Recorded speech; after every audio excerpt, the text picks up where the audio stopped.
Es un jurista que está dentro de este proceso que nos permite posicionarnos a través de las redes sociales con un gran grupo académico a través del Facebook. Me refiero al abogado Manuel Enrique Arévalos Rivera.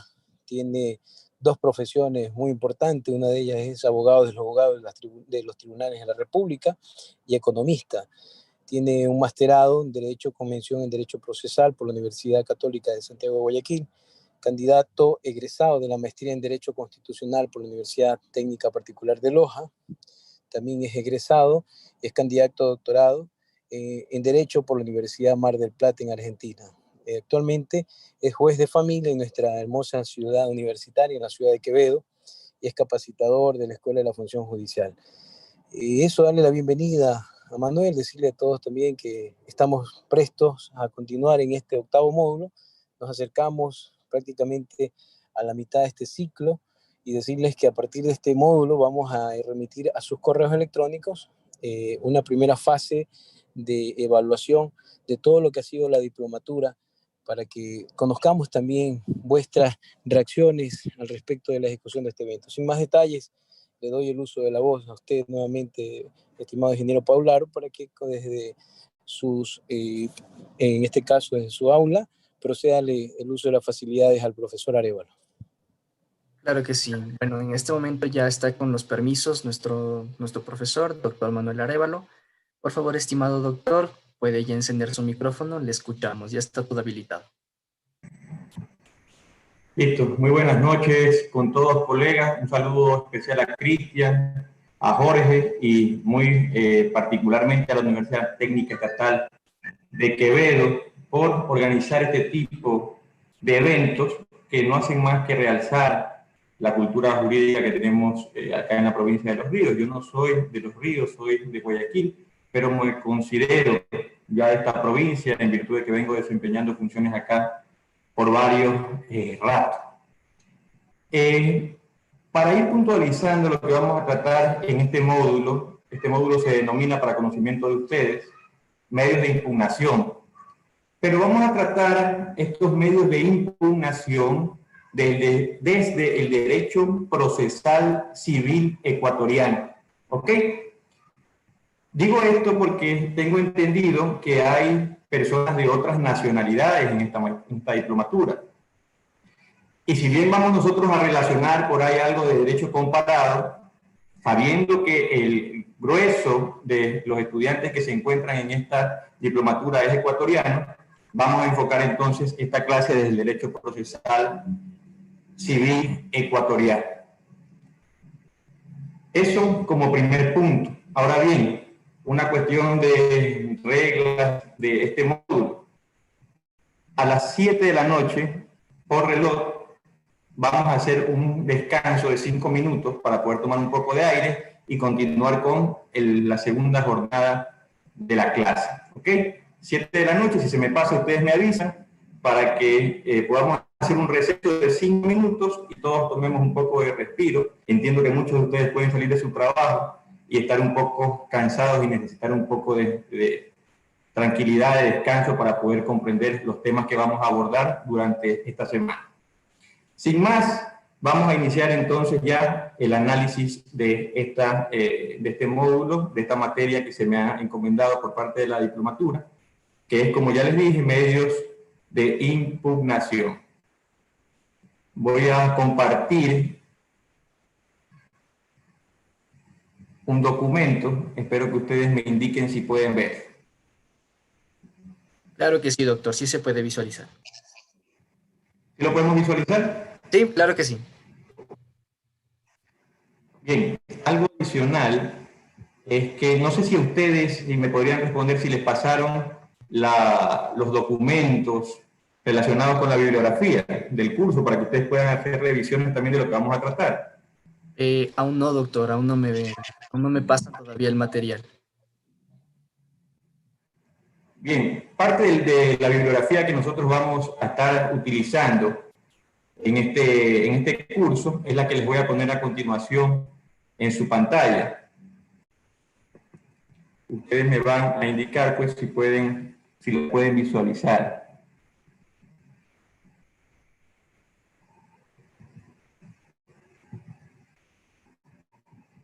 Denme un momentito, por favor.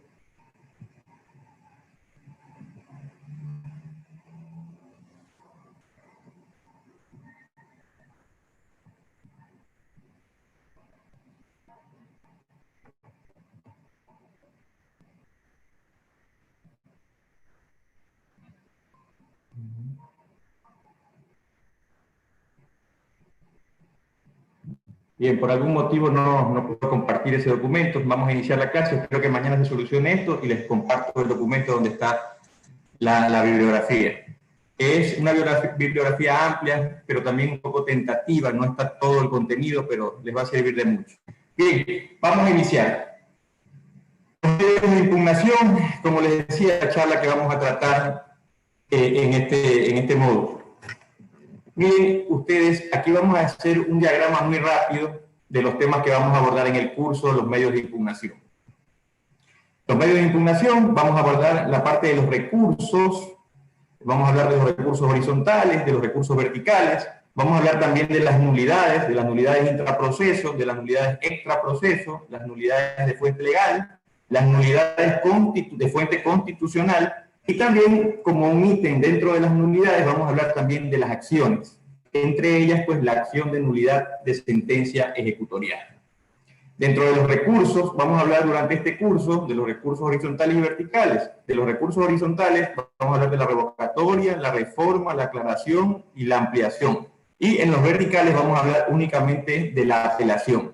¿Por qué únicamente de la apelación? Porque me han indicado que en este curso ya hay una materia que se llama la casación, que va a ahondar en este recurso extraordinario, y no vamos a hablar de la revisión, sin perjuicio de que podamos hacer referencia a este tipo de recursos cuando hablemos de la acción de nulidad de sentencia ejecutoriada, porque en el sistema ecuatoriano, si bien se ha discutido el ingreso de este recurso a nuestro derecho procesal, no penal, no se ha incorporado. Entonces, siendo la mayoría de los estudiantes ecuatorianos, no tendría mucho sentido que hablemos extensamente del recurso de revisión. En el caso de las nulidades procesales, vamos a hablar de las nulidades intraproceso, de las nulidades extraproceso, de las nulidades de fuente legal, de las nulidades de fuente constitucional, como les decía hace un momento. En las de fuente legal están las solemnidades sustanciales, en las de fuente constitucional tenemos el debido proceso. Vamos a analizar en qué casos, o si ustedes consideran que más allá de las nulidades que se encuentran en el artículo 107 del COGEC, existen otras por las cuales los jueces pueden también declarar la invalidez de un proceso. Vamos a hablar también, como les decía, de las acciones, de la acción de nulidad. Y este es el curso que vamos a desarrollar a grosso modo. ¿Ok? Vamos a iniciar entonces con la primera parte de este curso, que como ustedes saben, pues para poder hablar de los medios de impugnación es necesario dejar en claro algunos conceptos, algunos temas que pueden estar sueltos por ahí y que nos pueden impedir comprender el curso. Lo primero que vamos a hacer en esta jornada es definir los medios de impugnación. Porque de las definiciones, generalmente, podemos obtener nosotros las características fundamentales del derecho impugnatorio. Juan Monroy Gálvez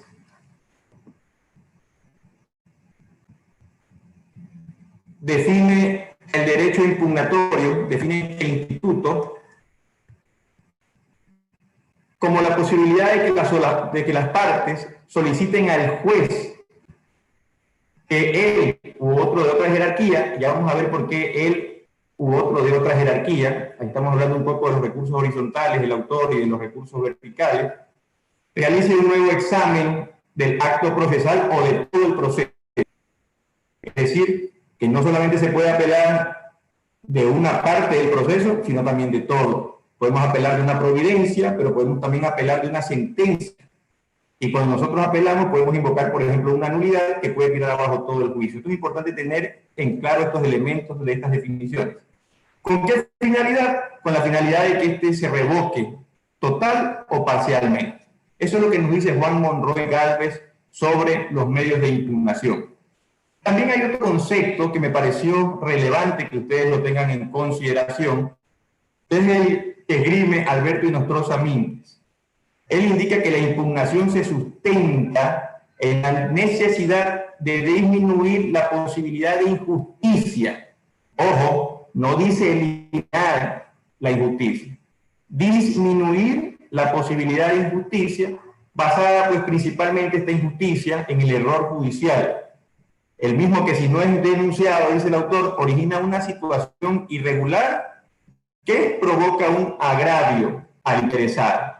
Vuelvo y repito, hay que tomar los elementos fundamentales de estas definiciones porque son las que nos van a dar, nos van a brindar las características esenciales de los medios impugnatorios, y también más adelante vamos a analizar que de estos mismos elementos, de estas características, podemos también establecer cuáles son los requisitos indispensables para poder ejercitar los medios impugnatorios.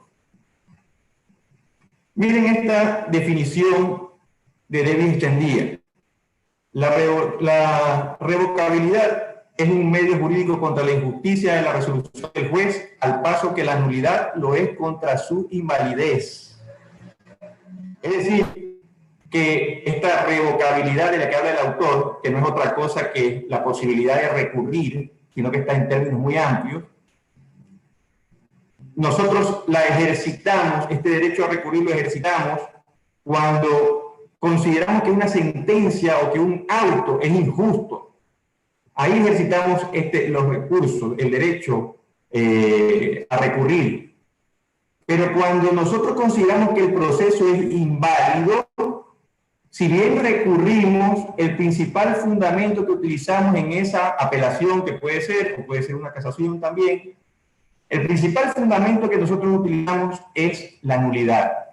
Más adelante en el curso vamos a analizar cuáles son estas fuentes por las cuales cuáles son, estos casos en los que un proceso puede ser declarado nulo.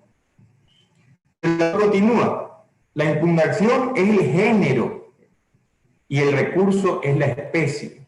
Es decir, obviamente, el derecho impugnatorio abarca como una de sus elementos, como una de sus tipologías, los recursos, pero no son todas las formas como se puede impugnar, ¿ok? Por ejemplo, nosotros podemos analizar en ciertas legislaciones las objeciones, y las objeciones podrían ser un medio válido para impugnar, por ejemplo, en la etapa probatoria, ¿no? En nuestro caso no lo tenemos tanto como una vertiente del derecho a recurrir, sino más como una vertiente propia del derecho de contradicción. La revocación procede, dice el autor, no solo cuando se aplica indebidamente la ley o se deja de aplicar, sino también cuando se deja de cumplir formalidades procesales, si se recurre en tiempo oportuno. Después puede pedirse la nulidad. Lo que les decía hace un momento, nosotros no solamente recurrimos porque consideremos que una sentencia es injusta, recurrimos también cuando consideramos que en el proceso se han violado las solemnidades sustanciales, se ha violado el procedimiento, y entonces nuestro recurso, si bien es de apelación, tiene como principal fundamento, por ejemplo, la nulidad del proceso. La impugnación debe hacerse oportunamente, ojo, en cierto momento, llegado el cual no puede hacerse en cierto momento en el cual la decisión ya adquiere firmeza o ha causado el tránsito, el famoso tránsito de cosa juzgada. Pues de lo contrario, sería imposible concluir un proceso y se perdería la certeza jurídica. Todo proceso nace con el fin de resolver una controversia, esto lo vamos a ver más adelante, pero tiene como un fin, más allá de resolver la propia controversia, pacificar la sociedad.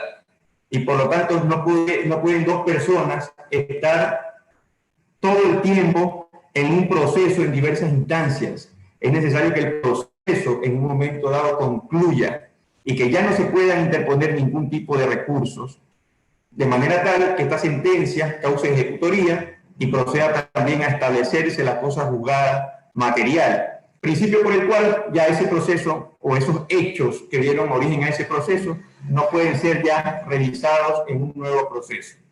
A menos que estemos hablando de una cosa juzgada mutable, que eso podemos analizarlo también al momento de estudiar la acción de nulidad. Otro concepto, otra definición que nos da elementos importantes para establecer las características de los medios impugnatorios es el de Osvaldo Gozaín. Osvaldo Gozaín pues indica que los medios impugnatorios tienden a corregir la falibilidad del juzgador. Escuchen bien este término, que es importante, y en esto se basa casi todo el fundamento filosófico de los medios de impugnación. Tiende a corregir la falibilidad del juzgador. ¿Qué es la falibilidad? El hecho de que todas las personas pueden fallar. Es decir, es infalible, puede fallar al momento de decidir. Y con ello, a lograr la eficacia del acto jurisdiccional. Tendría sentido que nosotros tengamos una jurisdicción que todo el tiempo está emitiendo sentencias que son erróneas. No tendría ningún sentido una jurisdicción que tenga esta clase de sentencias. ¿Por qué? Porque eso no terminaría por corregir la controversia y no, consecuentemente, pues no habría la pacificación, que es el fin último, la pacificación y justicia, que es el fin último del derecho procesal y del sistema procesal. Lo que les decía hace algún momento, el fundamento filosófico de la impugnación es justamente el hecho de que un proceso siempre se va a iniciar con una finalidad o con un objetivo determinado. Ustedes no van a encontrar jamás a alguien que inicie un proceso por gusto. Bueno, aunque de todo se ve en la vida, pero generalmente ustedes no van a encontrar jamás una persona que entable un proceso por gusto. Lo general es que ustedes entablan un proceso para cobrar un título ejecutivo, ustedes entablan un proceso para resolver una controversia sobre prescripción, ustedes entablan un proceso para reivindicar un inmueble, y entonces siempre el proceso tiene un fin. Los hechos se los ponen en conocimiento, claro que sí, pero son el soporte para conseguir el fin dentro del proceso. Este fin puede dividirse de dos tipos. Este fin por el que nosotros instauramos un proceso tiene dos tipos. El primero es lo que le decía hace un momento, resolver un conflicto de intereses. Siempre que iniciamos en un proceso es porque tenemos un conflicto. Vuelvo y repito, nosotros no iniciamos un proceso por gusto, tenemos un conflicto. ¿Por qué? Porque producto de las relaciones humanas se crean fricciones, se crean posturas contrarias, hay choque de intereses. Y por eso, para resolver el choque de intereses, nosotros acudimos al sistema de justicia ordinario, un sistema heterocompositivo, para que un tercero resuelva las controversias. Esta finalidad es la finalidad concreta, pero también hay otra finalidad que es más importante para el Estado principalmente. La primera finalidad es importante para las partes, pero la segunda finalidad es importante para el Estado y es la finalidad abstracta. Es la finalidad de lograr la paz, pero no de lograr la paz a cualquier precio, como les decía yo hace algún momento.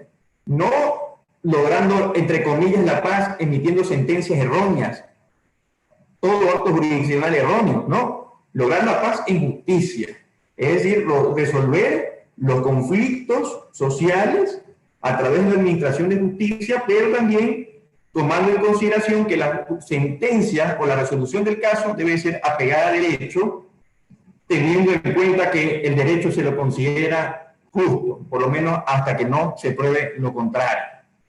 Entonces, esta es la finalidad abstracta de los medios de impugnación que le interesa principalmente al Estado. No digo que no le interesa a las partes, le interesa a las partes, pero le interesa también al Estado en su conjunto, al Estado como sinónimo de sociedad.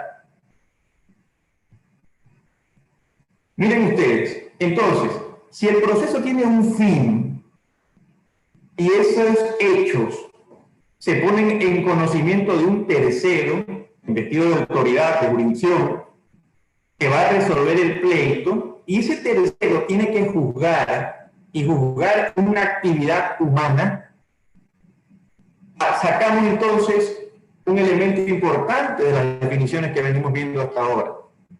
Es la falibilidad de esa actividad. Es decir, el juez, al momento de juzgar, puede cometer un error. Y este es el fundamento filosófico máximo de los medios de impugnación. Este es el porqué de la existencia de los medios de impugnación. El hecho de que los jueces, al momento de decidir una controversia, pueden cometer errores, no solamente errores que tienen que ver con la decisión de fondo, pueden también cometer errores de interpretación, por ejemplo, de las normas procesales. Y por tanto, el sistema procesal, debe el legislador, al diseñar ese sistema procesal, incorporar varios recursos, un derecho impugnatorio que le permita al sistema corregir cualquier despropósito que la actividad jurisdiccional haya ocasionado en perjuicio de los litigantes. ¿Ok? Entonces, eso es importantísimo porque debe quedar claro cuál es el fundamento filosófico de la impugnación.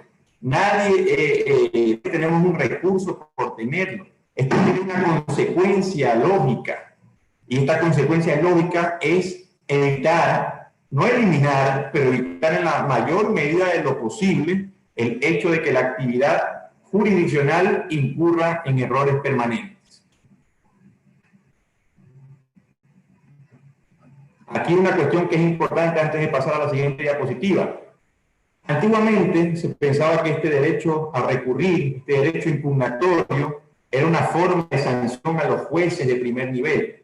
El nuevo derecho procesal, el derecho procesal moderno, no lo ve así el ejercicio del derecho impugnatorio, sino como un nuevo examen nada más.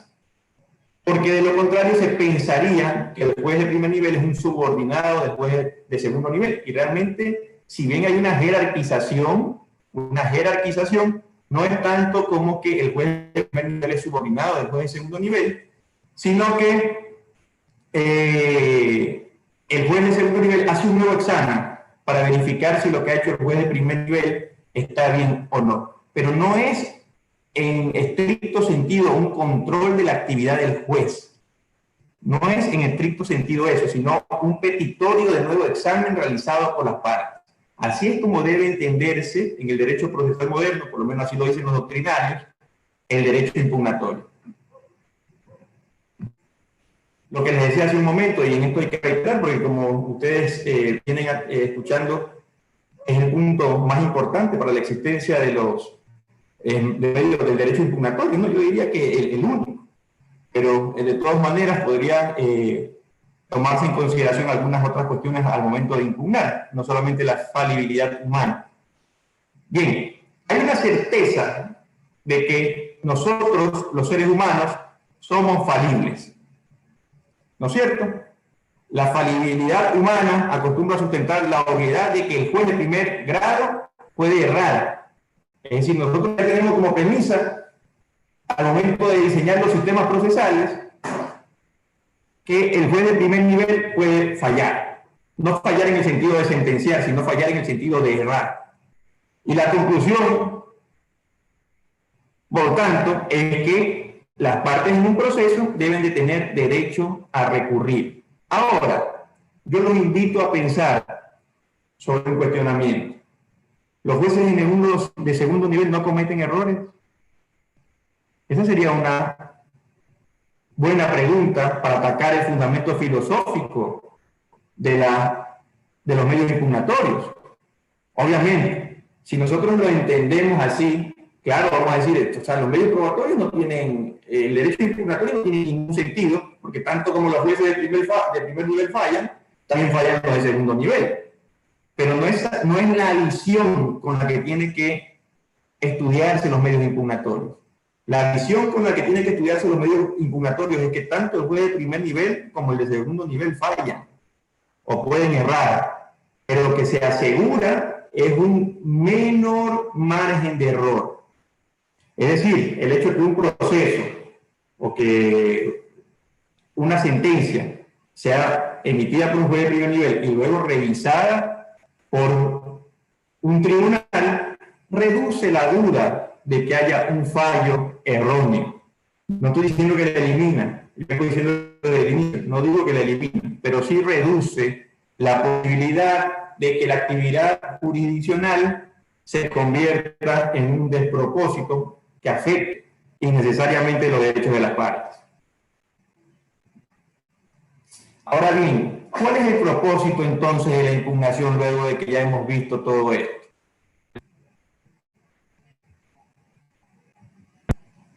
El propósito de la impugnación es que una vez pues que se han incumplido los fines del proceso o de las formas de este proceso, como les decía hace un momento, no solamente hablamos de la resolución de fondos, sino también de la forma en que se ha sustanciado el proceso. Esto genera la actividad impugnatoria, es decir, un error sustancial o sustantivo o adjetivo del juez genera la actividad impugnatoria en la administración de justicia. ¿Y cuál es entonces la finalidad de esta actividad impugnatoria? Corregir los errores de fondo o vicios que contiene el proceso. Cuando nosotros impugnamos, lo que intentamos es sanear el proceso, sanear la causa, purificarla, y dependiendo del recurso podríamos decir que también legalizarla, las decisiones judiciales, legitimar esas decisiones en el campo del derecho.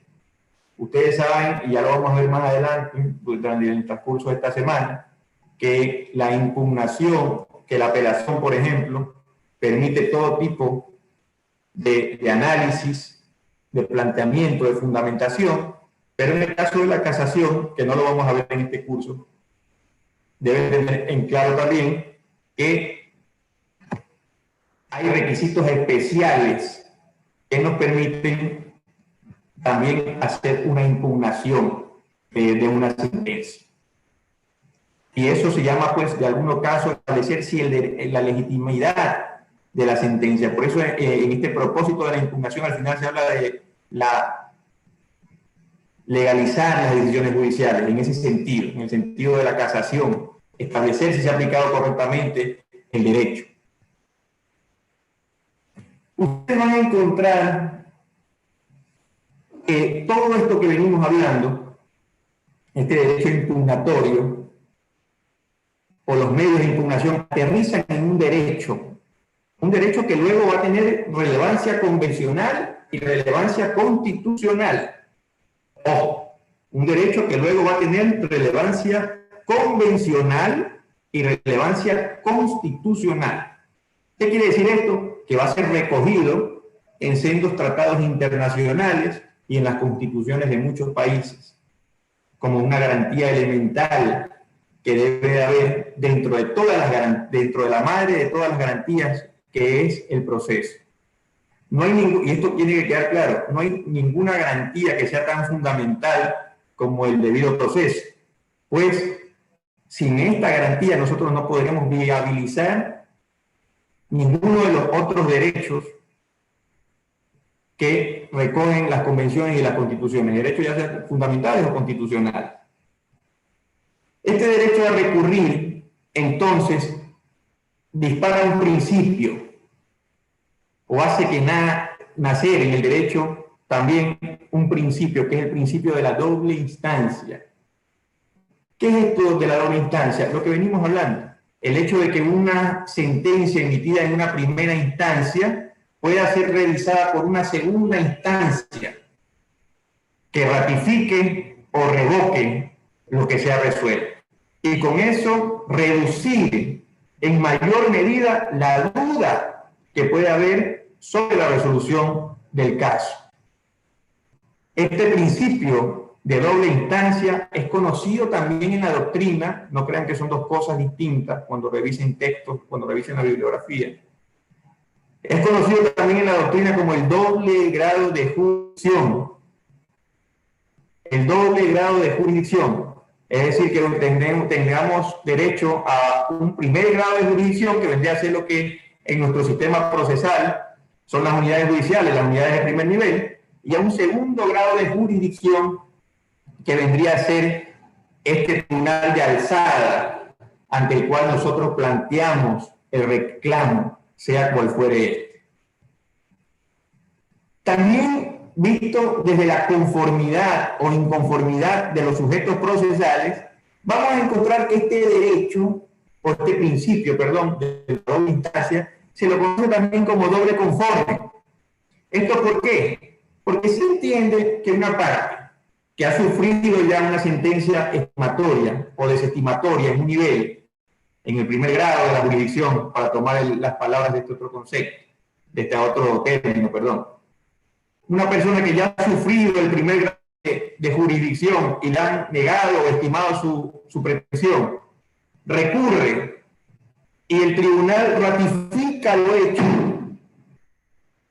negando o estimando o desestimando la pretensión, se entiende ya que el recurrente, que la persona, el accionante, la persona que activa el sistema procesal, va en cierto grado conforme, porque su sentencia estimatoria o desestimatoria ha sido ratificada por un tribunal de alzada. Es decir, que no se ha quedado solamente con lo que dijo el juez de primer nivel, sino que también ha tenido el criterio, vía recurso, de un tribunal de alzada que ha ratificado o ha revocado la sentencia que se ha puesto en conocimiento de este tribunal. No olviden también que se podría dictar también la nulidad del proceso. Eso lo que dejaría, pues, eso lo que haría es que se retrotraiga el proceso al momento anterior a que se cometió el acto nulo y facultaría de alguna forma el hecho de que luego se puedan interponer nuevamente los recursos que se consideren necesarios. Pero bien, no olviden esto: derecho a recurrir, doble instancia, doble grado de jurisdicción, doble conforme, prácticamente son lo mismo. Todo esto depende de las teorías, ¿no? De las teorías, pero en sí, todas reúnen un mismo objeto, que es el hecho de que una persona que litiga en un proceso, una controversia, una decisión que sea sobre una controversia, un proceso, pueda ser revisado por un tribunal de alzada para que, pues, estime o desestime la actuación del juez de primer nivel, que haga un nuevo examen a la causa, como les decía hace un momento. Este derecho a recurrir provoca un problema, y ustedes lo van a notar en la práctica diaria. Este derecho a recurrir provoca un problema. Este problema lo evidencia bien Luis Guillermo Marinoni, y es cuántas veces se debe revisar una decisión.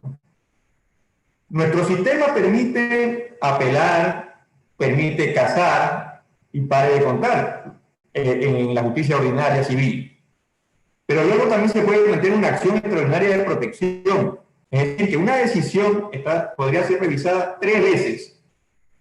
Una decisión podría ser revisada 3 veces. Pero hay otros sistemas procesales en los cuales no solamente se puede apelar y casar, se puede incluso revisar la sentencia. Y luego de ello, también se puede ejercer, por ejemplo, como en el caso colombiano, la acción de tutela. Entonces, ¿cuál es el problema que Luis Guillermo Marinoni advierte? El hecho de que si nosotros tenemos un proceso en el cual la sentencia que se dicta no toma estado, realmente la actividad jurisdiccional no tiene ningún sentido. Y de ahí el hecho de que hayan recursos limitados para poder impugnar las decisiones. Y esto ustedes lo van a notar, por ejemplo, los que practicaron con el Código de Procedimiento Civil, van a notar que con el Código General de Procesos todavía más se ha limitado la cantidad de recursos, las providencias que pueden ser impugnables, etc. Es evidente que actualmente no se puede incidentar con el derecho impugnatorio como se lo hacía con el Código de Procedimiento Civil. El autor dice, este autor que estamos citando, en verdad, el derecho a la duración razonable del proceso, este es un principio fundamental, el plazo razonable, un derecho fundamental que ha sido recogido inclusive por la Corte Interamericana de Derechos Humanos. No solamente se pueden tutelar, no solamente se deben, tutelar los derechos, artículo 75 de la Constitución, sino que esos derechos que se tutelan tienen que tutelarse de manera célere. Y esto va en correspondencia con el plazo razonable del proceso. En verdad, el derecho a la duración razonable del proceso y el derecho a la efectividad de la tutela jurisdiccional difícilmente podrán ser realizados en un sistema que exige para la definición de todo y cualquier litigio un juicio repetitivo sobre el derecho ya declarado. Lo que les decía hace algún momento, no basta tutelar los derechos, es necesario hacer eso, pero también hacerlo de forma célere. Y para eso no solamente necesitamos de jueces, de tribunales, de cortes ágiles, no, que actúen con debida diligencia, no solamente eso. Necesitamos también de legisladores que diseñen procesos que en la práctica permitan materializar de manera célere la tutela judicial. Entonces, necesitamos no solamente buenos jueces, necesitamos también buenos legisladores para que los procesos que se diseñen en nuestro sistema jurídico, vuelvo y repito, permitan garantizar de manera efectiva el derecho a la tutela jurisdiccional, tutela que debe cristalizarse en un plazo razonable, de forma tal que una sentencia cause estado y que se imponga la decisión del juez a las partes. Lo contrario, atentaría contra el derecho a la seguridad jurídica, que es lo que está en la lámina en el último apartado. ¿Qué sucede con el derecho a la seguridad jurídica si tenemos un sistema procesal en el cual se permite impugnar 3, 4, 5, 6 veces? Entonces, hay un atentado grave a la seguridad jurídica, porque no se pueden resolver los derechos de las partes. Esta demora en el proceso afecta a quien tiene la razón en el juicio y afecta también, y beneficia también a la persona que no tiene la razón en el proceso y que lo dilata e interpone los recursos con el ánimo de que no tome firmeza las resoluciones dictadas por la Administración de Justicia. Pero no solamente se afecta esta dimensión del derecho a la seguridad jurídica en el sentido de que el juez no aplique una norma previa, clara y pública. Se afecta el derecho a la seguridad jurídica en el sentido de que las decisiones no causen estado, las decisiones de la Administración de Justicia, y que por lo tanto las partes vivan en una incertidumbre jurídica, que es lo contrario a la seguridad. Entonces, tanto legisladores como Administración de Justicia deben diseñar procesos judiciales que permitan cristalizar los derechos de las partes de forma efectiva. Creo que en el caso ecuatoriano hemos dado un gran avance con las limitaciones graves que tiene el Código Orgánico General de Procesos. Creo que hemos dado un gran avance en ese sentido y no sé si ustedes corroboran o contradicen lo que voy a decir, pero por lo menos en las dependencias donde yo me desempeño se cumplen a cabalidad los términos establecidos por el legislador para los procesos. Y esto obviamente tiene como consecuencia el hecho de que la gente cree cada vez más en los sistemas de administración de justicia, principalmente en el sistema de administración de justicia ecuatoriano. No estoy diciendo que el sistema de administración de justicia ecuatoriano sea una panacea, pero lo que sí quiero hacer énfasis es que el paso del Código de Procedimiento Civil al Código Orgánico General de Procesos ha sido un paso trascendente, sobre todo en el marco de la tutela de los derechos con celeridad para los ciudadanos. Bien, concretando un poco esto del doble grado de jurisdicción, el derecho a recurrir, la doble instancia, el doble conforme, que son lo mismo a la larga, debemos analizar cuáles son las ventajas de este doble grado de jurisdicción. Como les decía hace un momento, ¿es necesario ampliar estos grados de jurisdicción?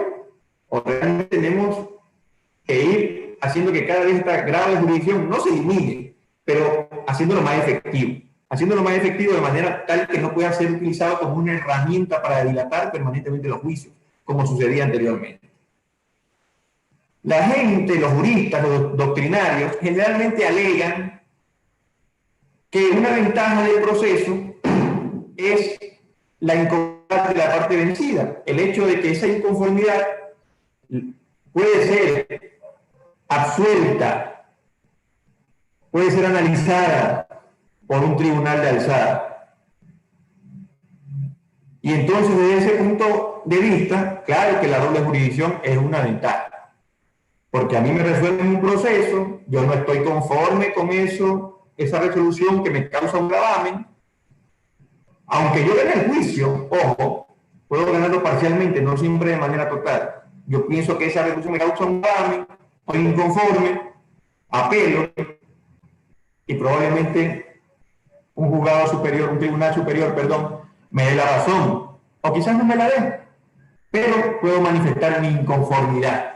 Entonces, desde ese punto de vista, el doble grado de jurisdicción, la doble instancia, es valiosa, es una ventaja. La segunda ventaja que comúnmente se comenta es la posibilidad de errores por parte del juez de primer grado.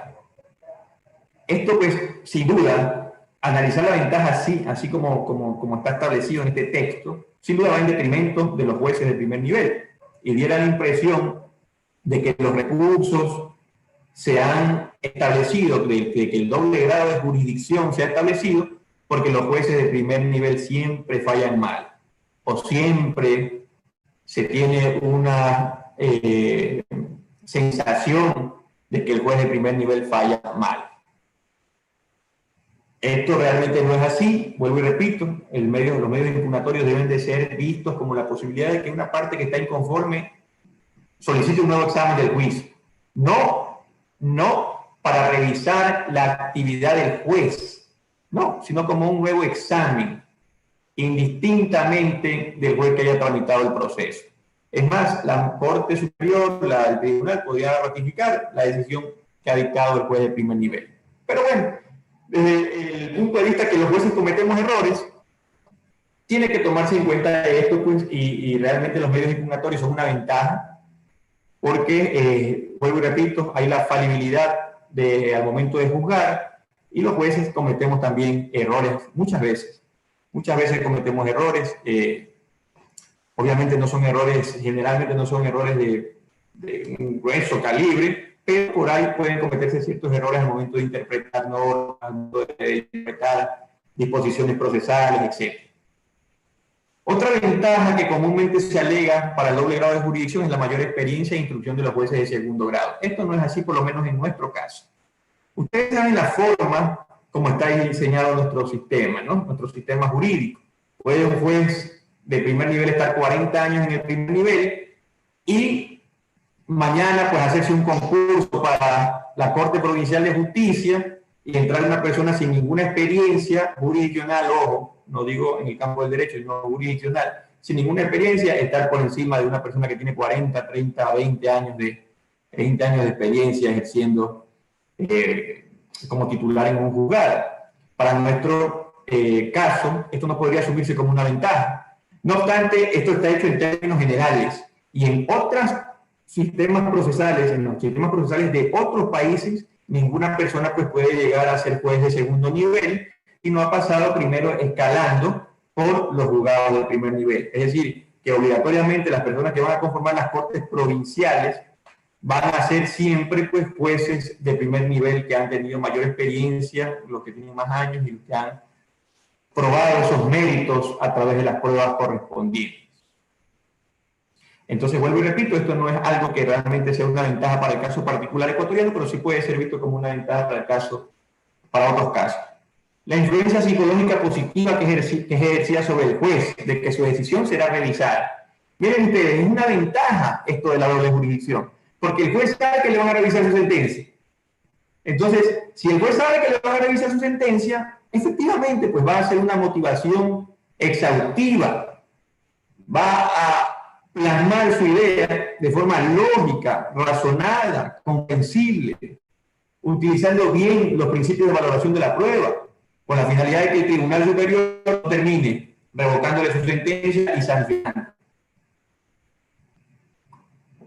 Y esto no queda en lo jurisdiccional, sino que el Tribunal Superior pues ya se crea una referencia personal también del juez, en el sentido de si sabe, cree que no sabe. Entonces hay un sinnúmero de cuestiones ahí, de intereses que hacen que haya una ventaja en el doble grado de jurisdicción, en el hecho de que una sentencia dictada por un juez de primer nivel sea revisada por un tribunal. Lo mismo sucede también con los tribunales, cuando otros tribunales actúan como corte de apelación. Y el último caso de las ventajas fue la necesidad de control de la actividad judicial. Eso, como les decía, no es tanto así, no es que se revisa la actividad judicial del juez de primer nivel, sino que lo que se solicita es, por intermedio de las partes, un nuevo examen al juicio. Un nuevo examen del juicio. El juez no va, el tribunal no va a revisar la actividad del juez explícitamente, no. Va a revisar, va a hacer un análisis, un nuevo examen al proceso en virtud del pedido concreto de las partes. Pero también esta doble jurisdicción tiene desventajas, como ya le hemos venido anotando. Uno es pues el atraso en la prestación jurisdiccional, que es lo que venimos a manifestar. No hay tutela si esa tutela no es célere. No hay tutela si esa tutela no se cristaliza en un plazo razonable. Así lo ha establecido la Corte Interamericana de Derechos Humanos. Hay un estándar, un test para poder determinar si algo está o no está dentro de un plazo razonable, si un proceso se ha evacuado o no dentro de un plazo razonable, si la actividad del juez se ha desarrollado o no dentro del plazo razonable. Pueden ustedes revisar el test del plazo razonable que lo ha emitido la Corte Interamericana de Derechos Humanos. No tengo los casos específicos en los que se ha pronunciado, pero es muy fácil googlear en este sentido y encontrar el test y las sentencias en las que la Corte Interamericana de Derechos Humanos ha utilizado ese test. El choque con el derecho a la efectividad de la tutela jurisdiccional. Mientras más instancias tenemos, más en contra vamos de la efectividad de la tutela jurisdiccional. Mientras más instancias tenemos, el que no tiene el derecho sigue dilatando el proceso, sigue dilatando la resolución, y el que tiene el derecho no logra conseguir la tutela de ese derecho, porque no puede establecer firmeza en la resolución que le declara ese derecho, debido a que el sistema procesal le faculta al vencido un sinnúmero de procesos que no hacen más que dilatar el juicio. No estoy diciendo que ese sea el caso ecuatoriano, estoy hablando de ciertos sistemas procesales en los cuales se permite apelar de todo, se permite casar todo, se permite revisar inclusive las decisiones de los jueces. Entonces, todo esto, si bien puede ser positivo en ciertos casos, ojo, que no se vaya a malinterpretar, puede ser positivo en ciertos casos, en la mayoría de los casos también puede atentar contra la efectividad de la tutela jurisdiccional. Lo que les decía hace un momento, una desventaja también es cuando se piensa que el doble grado de jurisdicción es revisar lo que ha hecho el juez de primer nivel. Eso no es así. Y vuelvo y repito, el juez no es un subordinado a los jueces de segundo nivel. El juez lo único que acata es la Constitución, los tratados internacionales y la ley. Pero las partes tienen su derecho, y así tiene que ser visto el derecho impugnatorio, tienen su derecho a solicitar que un nuevo tribunal, un tribunal jerárquicamente superior, proceda a revisar o a hacer un nuevo examen del proceso o de la sentencia que se cuestiona, ¿no? Y el punto número 4 de las ventajas del doble grado de jurisdicción es la inutilización de los beneficios sobrevenidos de la oralidad. La inutilización de los beneficios sobrevenidos de la oralidad. Ustedes saben bien que el proceso y la mayor parte de la oralidad, la parte fundamental de la oralidad, se desarrolla en primera instancia. En primera instancia escucho a los testigos, en primera instancia practico el medio de prueba documental, en primera instancia escucho al perito, en primera instancia conozco el informe del perito, hago la inspección judicial, y todo esto de la oralidad, la inmediación, todos estos principios se vuelven inútiles cuando se apela a una decisión, cuando se establece un doble grado de jurisdicción. ¿Por qué? Porque en la segunda instancia los jueces no van a hacer la inspección judicial, no van a escuchar a los testigos, no van a escuchar a las partes, no van a escuchar al judicial. Entonces ellos van a escuchar a las partes muchas veces en una audiencia muy rápida y sobre eso van a decir si hay mérito o no para la apelación o para la casación. Pero en el primer nivel es la instancia más importante del juicio, porque ese juez ha escuchado la contradicción, ha obtenido elementos válidos de esa contradicción, ha escuchado las impugnaciones, ha escuchado los testimonios, ha escuchado a los peritos, ha ejercido inmediación neurolingüística, puede determinar por medio de los movimientos si alguien está mintiendo. Entonces todo esto se pierde, todo esto que es riquísimo para el proceso se pierde en el segundo nivel, donde los jueces van a escuchar a las partes, muy probablemente van a escuchar un sinnúmero muy reducido de alegaciones respecto de la prueba, principalmente en el recurso de apelación, y no va a haber pues la oportunidad de que todos estos beneficios sobrevenidos de la oralidad se utilicen en pro de la tutela judicial efectiva. Bien, íbamos analizando hasta ahí las ventajas y desventajas de los medios de impugnación. Voy a terminar con esto de los requisitos indispensables para impugnar y luego vamos a hacer un corto receso de 5 minutos para continuar con este módulo, ¿ok? Uno de los requisitos indispensables para poder impugnar es la capacidad. La capacidad. No puede impugnar quien no tiene capacidad para impugnar. ¿Y cómo se adquiere esta capacidad para impugnar? Siendo parte o representante, siendo parte, ya sea de forma personal o como representante.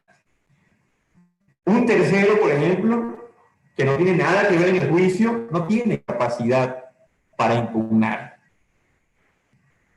Quien no es representante de una persona no tiene capacidad para impugnar si no lo demuestra. He visto inclusive en cuanto a este punto, en la doctrina colombiana, si alguien otorga una procuración judicial, escúcheseme bien, si alguien otorga una procuración judicial y por algún motivo ese procurador no puede impugnar una decisión por cualquier impedimento, y la parte directamente impugna, el recurso es inadmitido. El recurso es inadmitido, increíblemente. Entonces, no hay capacidad. ¿Por qué? Porque al momento de aparecer un procurador para el juicio, según esta doctrina, se habría otorgado esa capacidad de impugnación al procurador, al mandatario, perdón, y le habría perdido el mandante. Podemos entrar en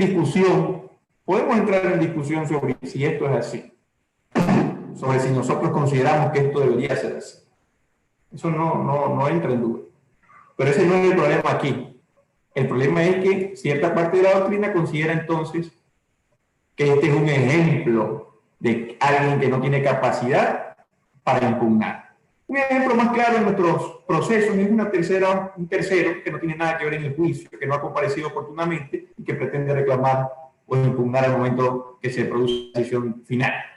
Entonces, muy probablemente el juez, si no tiene nada que ver con el juicio, va a negar su capacidad, va a emitir el recurso, por su incapacidad para impugnar. Un segundo requisito fundamental, lo más importante, es que exista un interés por parte del apelante, pues, ¿no es cierto? No estoy diciendo que los recursos solamente estén diseñados para que el que tiene interés los utilice. Los recursos están diseñados para las partes, hay una igualdad de armas. Cualquiera de las partes puede hacer uso de los recursos. Pero yo creo que por lógica, nadie impugna por impugnar. Y ya vamos a ver que no se puede, inclusive, en nuestro sistema procesal, impugnar por impugnar. Es una obligación impugnar porque tengo interés en esa impugnación, en que, ¿y cómo nace ese interés? ¿Cómo se establece ese interés? En el hecho de que la decisión me irroga un daño a mí o a mis derechos, a mis bienes. Entonces yo impugno la decisión, pero debo justificar cuál es mi interés. Como requisito de esto, cuál es mi interés para ejercitar A o B medio impugnatorio. Y esto ya voy particularizando dependiendo del recurso más adelante, durante las clases. Otra cuestión importantísima, un requisito indispensable para impugnar, es que el recurso sea oportuno. Que el recurso sea oportuno. ¿Qué quiere decir esto? Si estos recursos, si el derecho impugnatorio debe de gozar de una cuestión de oportunidad, el legislador, al diseñar el sistema de recursos en el derecho procesal, civil en este caso, va siempre a establecer un término, va siempre a establecer un término o un plazo dentro del cual se puede ejercitar A o B recursos, dentro del cual se puede ejercitar A o B recursos. Nunca va a dejar la puerta abierta para que usted pueda ejercitar A o B recursos en cualquier tiempo, porque eso sería contrario a lo que hemos venido viendo, al hecho de la efectividad de la tutela, del plazo razonable, al hecho de la seguridad jurídica, en el sentido de que las decisiones deben de tomar Estado. Entonces, jamás va a dejar la puerta abierta al legislador para que usted apele o case cuando quiera. No, siempre va a haber un término. Y nosotros tenemos la obligatoriedad de cumplir con ese requisito. ¿Cuál es el requisito? Presentar el recurso A o B dentro del término que la ley establece. Otro requisito fundamental es la procedencia. Y esto tiene relación con el hecho de que el legislador ha establecido qué recurso es procedente, en qué tipo de proceso, en contra de algún tipo de resolución. Si el legislador, ustedes saben, y aquí vale hacer esta referencia, ustedes saben que todos los derechos humanos son relativos, incluso a la vida. Por ejemplo, en Estados Unidos, el derecho a la vida es un derecho relativo. Si usted comete un delito, viola o mata a alguien, muy probablemente pierda ese derecho. Y con ello, muere. No se diga entonces del debido proceso o de el garantía que contiene ese debido proceso, como el derecho a recurrir o a impugnar. Este derecho es relativo y choca muchas veces con la libertad de configuración de los procedimientos que tienen los legisladores. En ese sentido, el legislador puede limitar o relativizar un derecho al momento de diseñar un procedimiento. Por ejemplo, en el caso ecuatoriano tenemos el juicio por honorarios. El legislador ha dicho claramente ahí que en ese proceso no hay apelación. No hay apelación. ¿Qué pasa si alguien apela? Ahí unimos esto con el concepto o con el requisito de procedencia. Muy probablemente el juez le va a decir a la parte que está apelando que el recurso es improcedente porque no se encuentra previsto en la legislación, o mejor dicho, porque se encuentra previsto en la legislación la imposibilidad de ejercitar este recurso en este tipo de procesos. Entonces, eso es el requisito de procedencia. Lo primero que tenemos que hacer nosotros al momento de impugnar es revisar si este recurso procede. Más que todo ahora, en el caso ecuatoriano, teniendo en consideración el hecho de que el sistema de recursos es muy cerrado. Generalmente, las limitaciones o la relativización de un derecho humano debe establecerse expresamente. Por ejemplo, la regla general es que se pueda recurrir y la excepción es que no se pueda recurrir. Pero el legislador puede diseñarlo a la inversa y decir se podrá recurrir siempre que la ley lo permita. No hay ninguna violación ahí. ¿Por qué? Porque el legislador puede relativizar el derecho al debido a recurrir. siempre y cuando dé cuenta de que esa relativización del derecho no afecte otros derechos constitucionales. Ese es un tema amplio de discusión, pero el legislador puede hacer. Como en el caso ecuatoriano. En el caso ecuatoriano se maneja un sistema impugnatorio cerrado y ustedes se van a dar cuenta que el legislador en cada una de las providencias que cree que se debe apelar ha ido estableciendo esto será apelable, esto no será apelable, esto será apelable. Todo esto, vuelvo y repito, con el fin, lo ha hecho el legislador, de dar eficacia, efectividad a la tutela, de terminar los procesos rápidos, de que no se pueda apelar por todo, de que no se pueda casar por todo, de que los procesos lleguen a una conclusión, de que las decisiones tomen estado y que se resuelvan los derechos de las partes, de los justiciables, en justicia. Finalmente, tenemos un requisito, que es la fundamentación. Entonces, ustedes se van a dar cuenta que, como yo les decía al principio, no se puede apelar por apelar. No se puede apelar por apelar. Hay sistemas procesales en los que sí se puede. Hay sistemas procesales en los que sí se puede. Yo les diría, sin temor a equivocarme, que en el sistema procesal ecuatoriano, de antes del 2015, es decir, en el que regía el Código de Procedimiento Civil, usted podía apelar por apelar. Y muchas veces se lo hacía así, señor juez, apele. Y el juez de alzada hacía una revisión extensa de toda la causa para denegar o admitir la apelación. Lo hacía de oficio prácticamente. Pero en el sistema actual no se puede apelar por apelar. Usted apela de manera fundamentada y va a obtener una respuesta congruente con los hechos por los cuales ha apelado la decisión. No va a obtener más de eso. Va a obtener una respuesta a su fundamento. No solamente de la parte que va a contestar el fundamento de su recurso, sino también de la justicia, que es sobre ese fundamento que va a dictar una resolución. Entonces, vuelvo y repito, no se puede apelar por apelar. Bien, ahorita son las 7, perdón, y 5 de la noche. Vamos a hacer un receso para poder descansar un poco y nos encontramos a las 7 y 11, perdón. 7 y 11 continuamos con la charla para continuar lo que falta de esta clase, ¿ok? Y también pues para en la parte final darle chance a que realicen las preguntas que crean necesarias sobre lo que venimos analizando. Perfecto, doctor. Bueno, estimados participantes, tenemos nuestro receso que empieza en este momento. Regresamos a las 7 y 11 minutos.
Bien.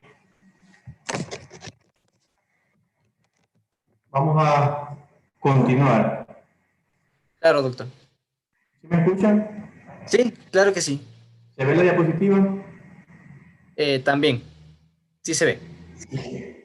Déjenme que aquí, para que ustedes puedan hacer una captura de pantalla rápida, resolví el tema de la bibliografía. Pueden hacer una captura de pantalla rápida para que luego de esto puedan, pues si les interesa, profundizar un poco sobre los medios de impugnación y sobre los elementos por los cuales se puede impugnar. Pueden ustedes entonces profundizar en estos libros que son importantes, son en muchos de los casos contienen doctrina moderna y nos permiten una mayor comprensión de los medios de impugnación. Bien, creo que hasta este punto ya pudieron haber capturado esta fuente bibliográfica tentativa que se usó para este curso. No está todo, pero gran parte de lo que estamos estudiando pues, se encuentra en estas obras. Vamos a continuar entonces a donde nos quedamos. Estábamos viendo los requisitos indispensables para impugnar. Vamos a estudiar 15 minutos más y luego le vamos a dar paso a las preguntas de ustedes respecto a lo que hemos tratado. Dijimos que los requisitos indispensables para impugnar eran la capacidad, el interés, la oportunidad, la procedencia y la fundamentación, y analizamos cada uno de estos requisitos. Luego es importante analizar por qué impugno. Ya habíamos dicho nosotros que yo impugno porque tengo interés en que se revierta una decisión judicial que me afecta a mis derechos. Pero no basta en el proceso con identificar eso para poder apelar. Ese interés debe traducirse en el vicio, en el tipo de vicio que se ha cometido en la decisión. Un vicio de juicio, un vicio sustantivo, o como comúnmente se lo denomina, un error injudicando. ¿Qué es este error injudicando? Es un error del juez que lo lleva a una subsunción errónea de los hechos, a una norma jurídica que no le es aplicable. Como a quien le piden la impugnación de la paternidad y resuelve con las normas de la impugnación del reconocimiento voluntario. Entonces, los hechos no se subsumen al contenido de la norma y por lo tanto, yo, al tener una sentencia en ese sentido, tengo un gravamen en mis derechos, en contra de mis derechos, tengo un gravamen hacia mis derechos. Y decido impugnar la decisión para que se revise ese vicio que tiene el juicio, ese vicio sustantivo. Por ello, generalmente se presenta con la violación del ordenamiento sustantivo, como les decía, miren lo que dice la lámina. O se aplica indebidamente una norma o se interpreta erróneamente. Doctor, permítame un minutito, por favor. No se está presentando las diapositivas, solamente sale la pantalla, la primera del título. Ahorita justo me escribieron algunos participantes, me dicen que no se están visualizando las diapositivas. Bueno, vamos a ver qué está pasando. Ahí pueden ver. No, está la presentación de los medios de impugnación. Pero tiene que haber algún problema porque yo estoy en esa presentación, pero ya con el... A ver, déjenme ver qué está pasando. ¿Ahí pueden ver? No, sigue saliendo. Ahí se quitó la presentación. Ya, hay algún error del sistema. Vamos a cerrar esto para poderlo abrir. Vamos rapidito. Si ustedes me dicen si ya lo pueden ver. Parece que se guindó. ¿Pueden verlo ahí? Ya, ahí sí. ¿Pueden ver cuando cambio? No. Ya, ahí sí. Temas que se abordan en el curso, dice. Ya, perfecto. Ahí está, doctor. Bien, entonces estábamos hablando de las causas por las que se impugna. Si bien no vieron la lámina, todo lo que está en la lámina es lo que yo les estaba indicando. Bien, entonces esta violación por el derecho sustantivo, al derecho sustantivo, o una indebida aplicación de una norma, o se la interpreta incorrectamente. Pero también puedo yo identificar ese interés, porque se me ha causado, ese interés de recurrir, porque se me ha causado un perjuicio por un error o defecto en la construcción. Por un error o defecto en la construcción.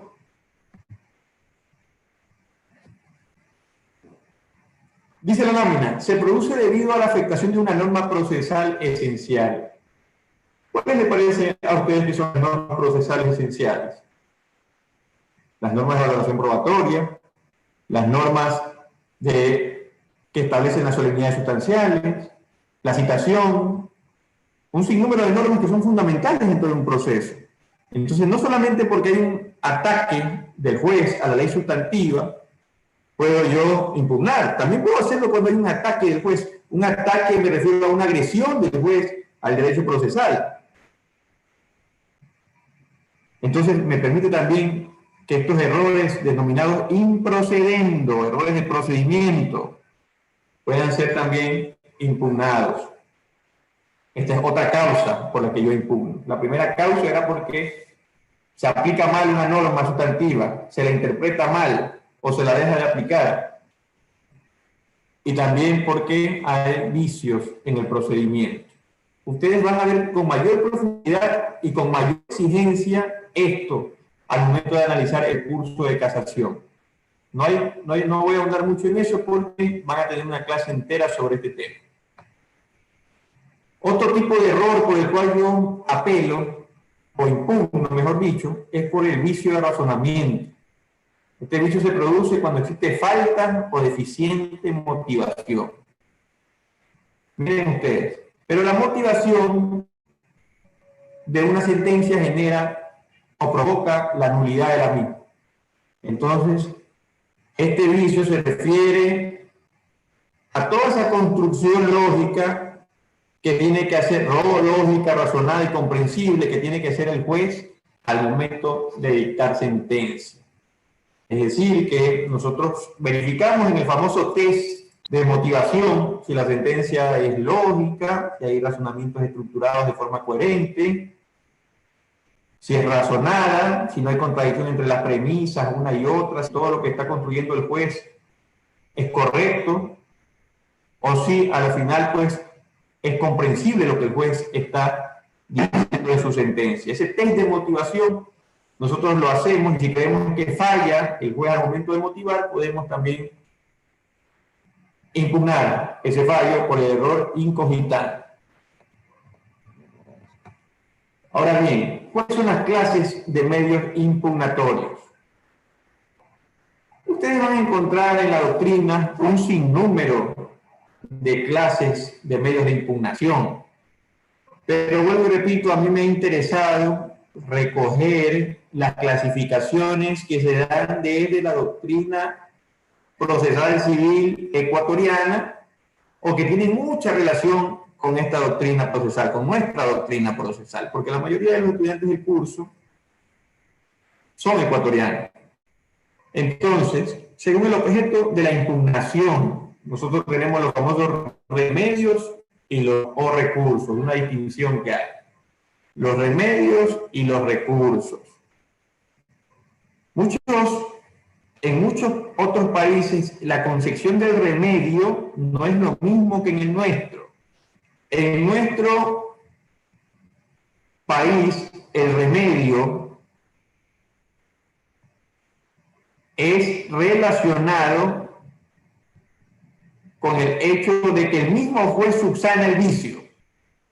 Y el recurso, en el sentido de que un juez superior es el que atiende la cuestión que se impugna. Pero van a encontrar ustedes otros países, otras doctrinas, en la que el remedio, se llama remedio, perdón, a todo recurso que se interponga durante el proceso. Que no sea una resolución o lo que se denomina en esa doctrina una sentencia interlocutoria, que es lo que nosotros denominamos acá las autos interlocutorios. Todo lo que no ataque a eso es un remedio, y lo que sí lo ataque, es decir, a estos autos definitivos, estos autos interlocutorios, sentencias interlocutorias y resoluciones de fondo, se conoce como recurso. En nuestro caso no es así. En nuestro caso nosotros hablamos de remedios cuando es el mismo juez el que tiene que subsanar el vicio, y de recursos cuando es un juez superior el que tiene que atender. Esto en sentido general. Según el vicio que atacan, esta es otra forma de clasificar a los medios impugnatorios. Ordinario, como en el caso de la apelación, les decía hace un momento que para apelar nosotros debemos fundamentar, pero podemos agarrar cualquier cosa del juicio como fundamento para la apelación. Puedo establecer la apelación por alguna cuestión probatoria, que no se permite el ejercicio de la contradicción, porque hay una violación del debido proceso, porque se me negó un recurso dentro de la audiencia, etcétera. En cambio, hay otros que son extraordinarios. Y son extraordinarios no porque no forman parte de las instancias ordinarias, no, sino porque tienen vicios específicos por los cuales se pueden interponer. Uno de estos, y el más clásico, es el de casación, pero también podría entrar en este tipo de recursos el recurso de revisión o la acción de revisión, dependiendo de dónde nos situemos. Esto ustedes lo van a ver en el recurso de casación en una clase independiente, por lo tanto no voy a ahondar sobre ese tema. Y también, pues, según el órgano competente. Según el órgano competente. Esto se relaciona mucho con, según el objeto de la impugnación, con los remedios y los recursos. Ustedes van a dar cuenta que también, pues, según el órgano competente, se dice que si el mismo juez es el que tiene que resolver el recurso, es un recurso horizontal. ¿Por qué horizontal? Porque el recurso, este es el juez, y el recurso se resuelve de manera horizontal. Él mismo lo resuelve. El mismo juzgado. Ojo, esto no quiere decir que sea el mismo juez. Puede ser que el juez se jubile y tenga que resolver el recurso, sea el nuevo titular del juzgado. Pero lo que estamos hablando es de corporación, de la corporación juzgada. Esa corporación va a ser la misma que en la que se va a emitir el fallo. En cambio, cuando nosotros hablamos de un recurso impropio, hablamos de los recursos verticales. El hecho de que un juez emitió una decisión, un auto, y va a ser un juez de alzada, quien va a resolver sobre la impugnación que se presenta. Por eso la verticalidad de los recursos en ese caso. Es porque es una instancia superior. Entonces, ahí tenemos la clasificación según el órgano competente. Según el órgano competente.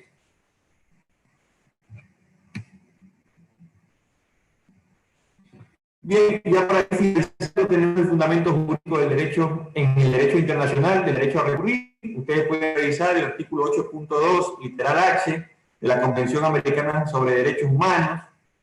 Van a analizar que toda persona inculpada de un delito tiene derecho a que se presuma su inocencia mientras no se establezca legalmente su culpabilidad.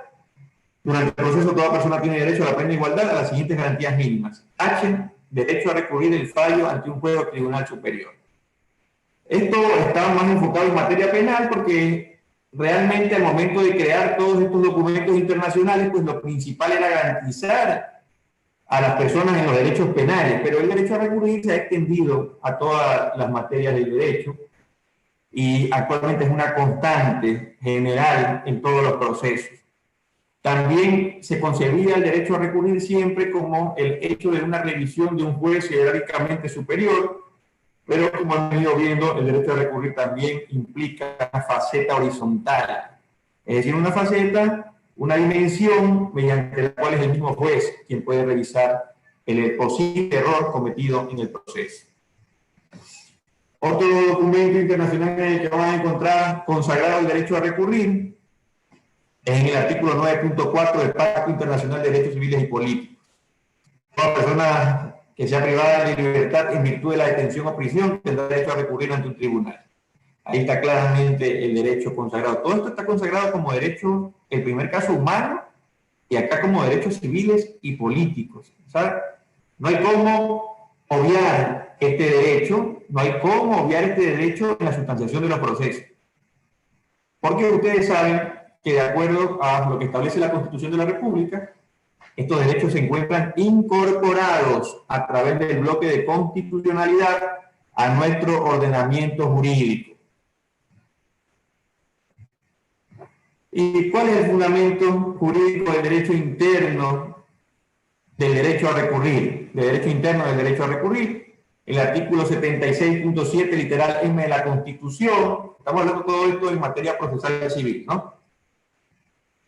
Como máxima garantía constitucional, como derecho constitucional, es una de las garantías del debido proceso. Dice recurrir el fallo o resolución en todos los procedimientos en los que se decida sobre su derecho. Igualmente hay que recordar que este derecho no es absoluto, se lo puede relativizar, el legislador puede establecer sin vulnerar, siempre que la medida cumpla con el test de igualdad, de proporcionalidad, perdón, siempre que cumpla con el test de proporcionalidad, puede limitar el derecho a recurrir dentro de un juicio. Como el caso que lo vimos de los honorarios profesionales, en el cual el legislador pues, ha establecido que no procede la apelación. Y como en el Código Orgánico General de Proceso, ustedes pueden revisar en el artículo 1, indica, este código regula la actividad procesal en todas las materias, excepto la constitucional, electoral y penal, con estricta observancia del debido proceso. Es decir, que hace una correspondencia a la Constitución de la República, al artículo 76, y sabemos nosotros, porque lo estamos estudiando, que el literal M del numeral 7 de ese artículo establece pues como una garantía elemental del derecho a la defensa dentro del debido proceso el poder recurrir al fallo o resolución en todos los procedimientos en los que se decida sobre los derechos. Bien, la segunda parte, que ya sobre los recursos horizontales, nosotros la vamos a estudiar a partir del día de mañana. Son exactamente las 9, las 7:32 de la noche. Estoy presto entonces a escuchar las preguntas el administrador de la sesión haya recogido para que sean sueltas por persona en un tiempo, pues, como lo sabemos, de 30 minutos como máximo. Claro, doctor. Bueno, en este momento tenemos una participación, una persona levantó la mano, ¿sí? Se le va a dar espacio para que pueda encender su micrófono y le pueda realizar la pregunta por audio, por favor.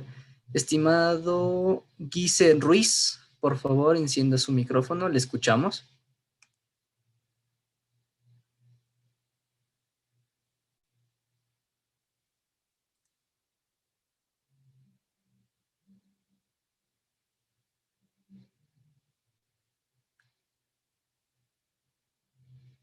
¿No? Bueno, pasamos a la siguiente persona, por favor. Estimada Verónica Álvarez, encienda su micrófono, por favor.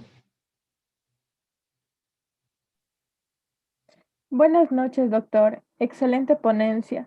Según su experticia, ¿cómo se puede comprobar que lo que trata de hacer el defensor técnico es actuar de mala fe y dilatar el proceso?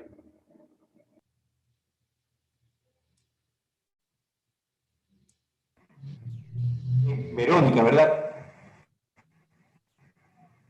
A veces los recursos, y esta es la radiografía principal con la cual nosotros nos damos cuenta de que un recurso se ha interpuesto de manera dilatoria,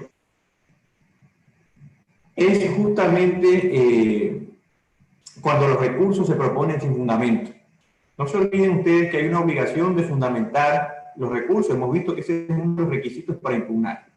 Fundamentar. Y fundamentar un recurso es determinar cómo la sentencia o por qué la sentencia o el auto que yo impugno me causa un gravamen inmerecido por una errónea aplicación del derecho.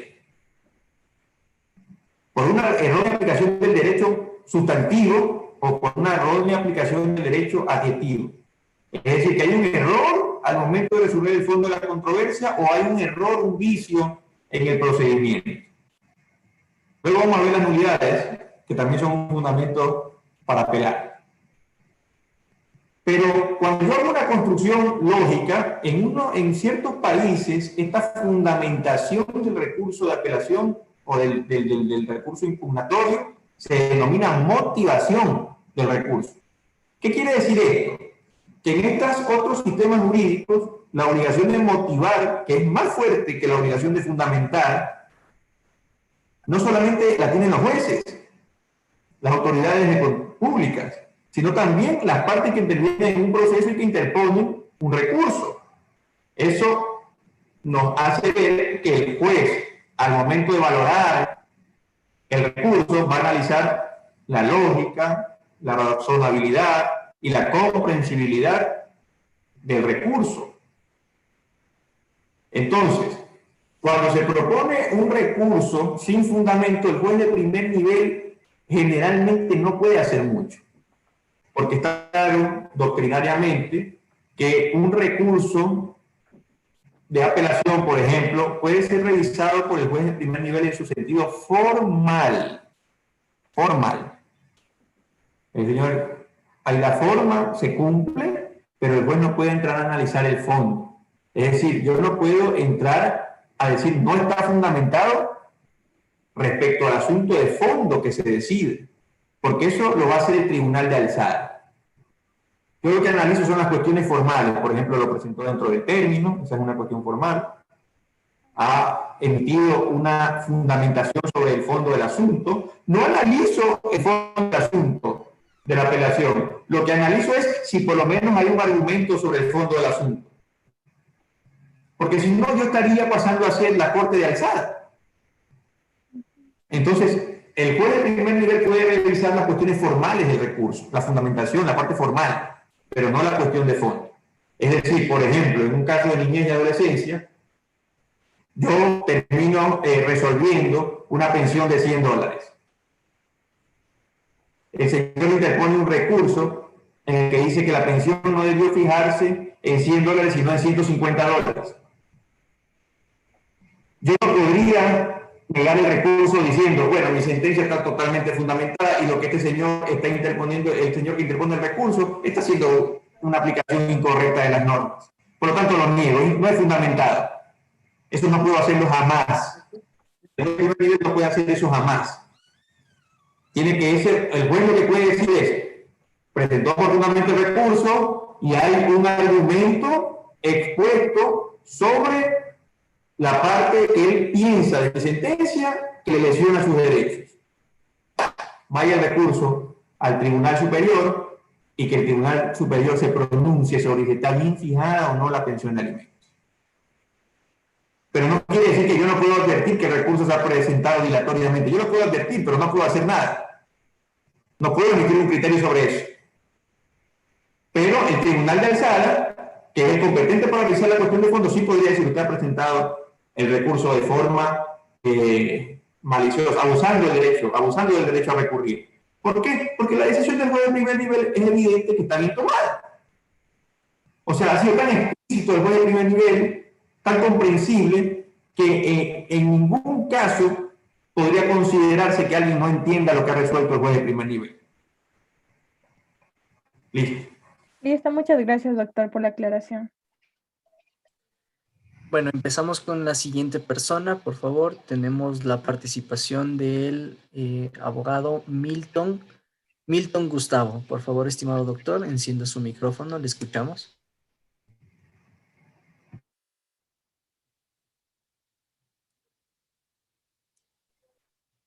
Buenas noches, mi doctor. Muchas gracias por la exposición muy clara. No le puedo encender la cámara porque se me pierde el video, pero mis dos preguntas son las siguientes. Usted ha visto en las noticias y hemos visto en los medios de comunicación el caso Sobornos, en el que en primera, segunda y de casación el expresidente de la República, el economista y todos sus implicados en el delito, ellos fueron ya aquí en Ecuador sancionados. Imagino que van a presentar un recurso internacional. ¿Cuál sería ese recurso que tienen que recurrir, mi doctor? Y la segunda pregunta, ¿Por qué la Interpol, si es un ente ejecutante, no deliberante, no cumple ni acata las órdenes que el Ecuador y la justicia y los jueces del Ecuador están haciendo a nivel internacional, se haga la captura de este señor delincuente? Por favor, doctor, muchas gracias.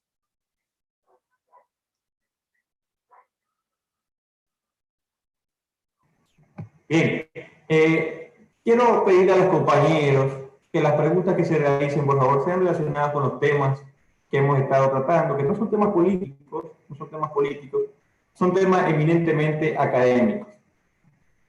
Que plantea Ciudadanos, pues podrán plantearse acciones extraordinarias de protección y poniendo académicamente el tema, no se olviden ustedes que es una obligación para presentar las acciones internacionales es que se agoten los recursos internos.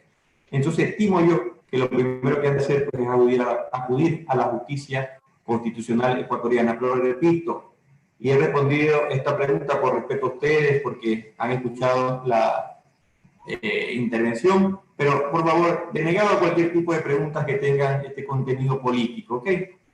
Por favor, continúen con las preguntas en tono académico.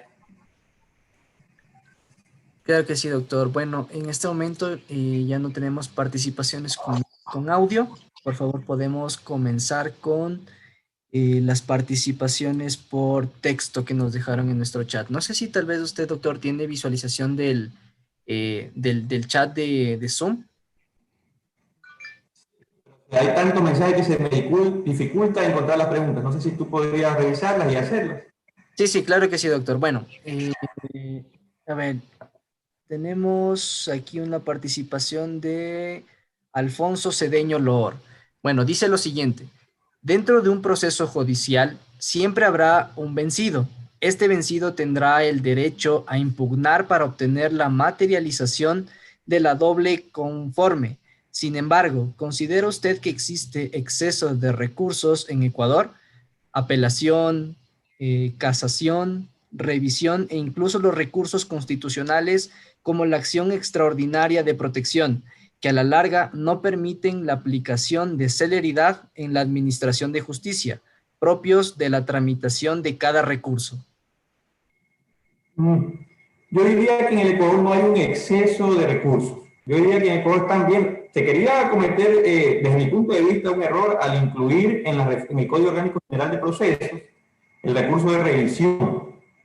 Gracias a Dios, pues, creo que fue vetado por el presidente de la República el proyecto y no ingresó el recurso de revisión que permitía que hasta luego de 10 años de resuelto un caso en firme ejecutorial pueda revisárselo por ciertas condiciones muy particulares, pero que pueda revisarse. Esto indudablemente iba en contra de la tutela, iba a ser 10 años más de incertidumbre respecto de una decisión. Y en otros temas también hay un problema de configuración de los recursos. Por ejemplo, en la acción extraordinaria de protección, yo creo que debería ser una acción más cerrada, con requisitos establecidos de mejor manera, mucho más objetivos, para que no se pueda por todo plantear una acción extraordinaria de protección. En el caso de la casación, debería nuevamente cerrarse este tipo de recursos a causales objetivamente establecidas, como lo era antes. Ahora veo que el constitucionalismo también contribuye mucho a esto, ¿no?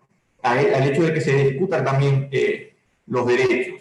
Entonces veo que se está flexibilizando un poco el recurso de casación, hay ciertos momentos en los cuales ya el juez puede inclusive entrar a una evaluación de la prueba.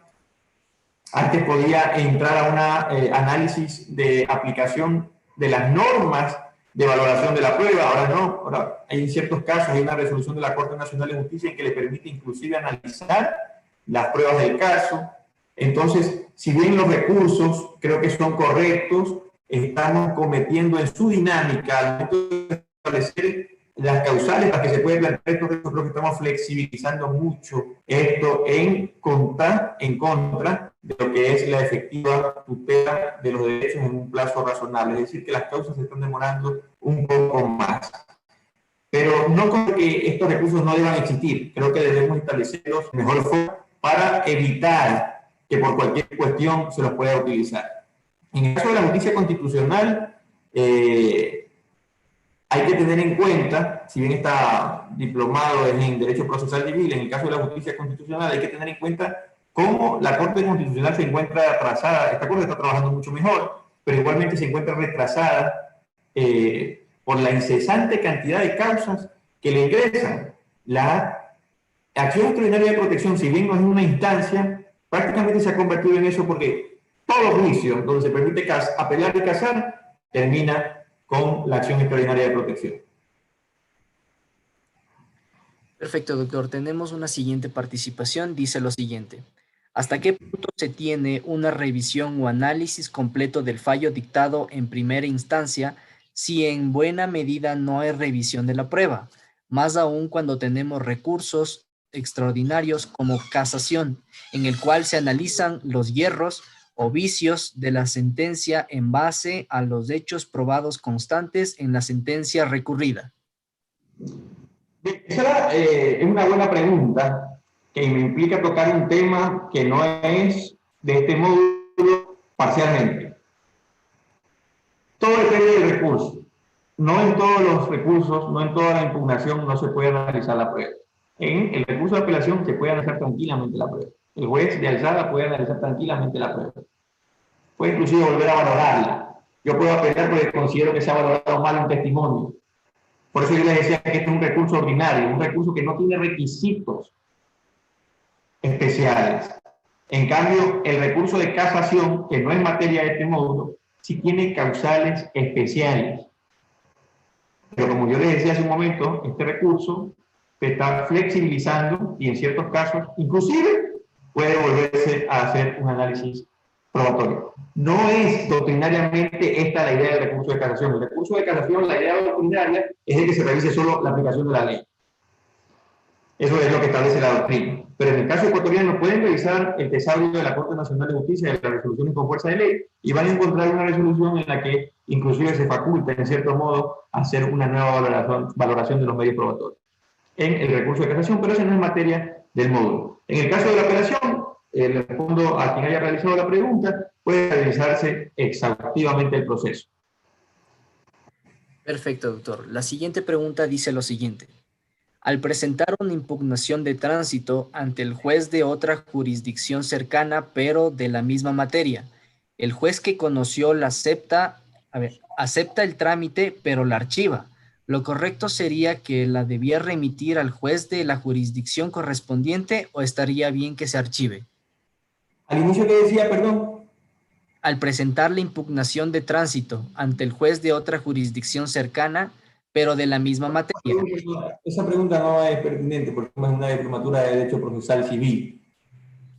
Es una pregunta en materia contravencional o podría ser penal también. Ya, perfecto. Ya, la siguiente pregunta dice lo siguiente.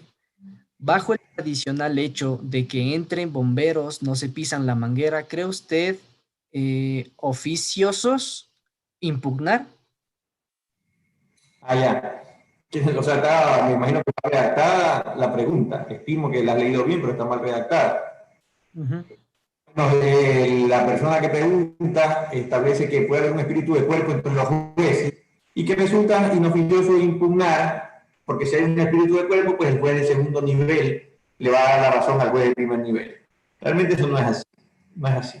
O sea, cuando hay pruebas, cuando hay elementos dentro del proceso, nadie puede ser arbitrario. Y justamente, pues, la arbitrariedad es la que da como resultado el hecho de que existan los medios impugnatorios.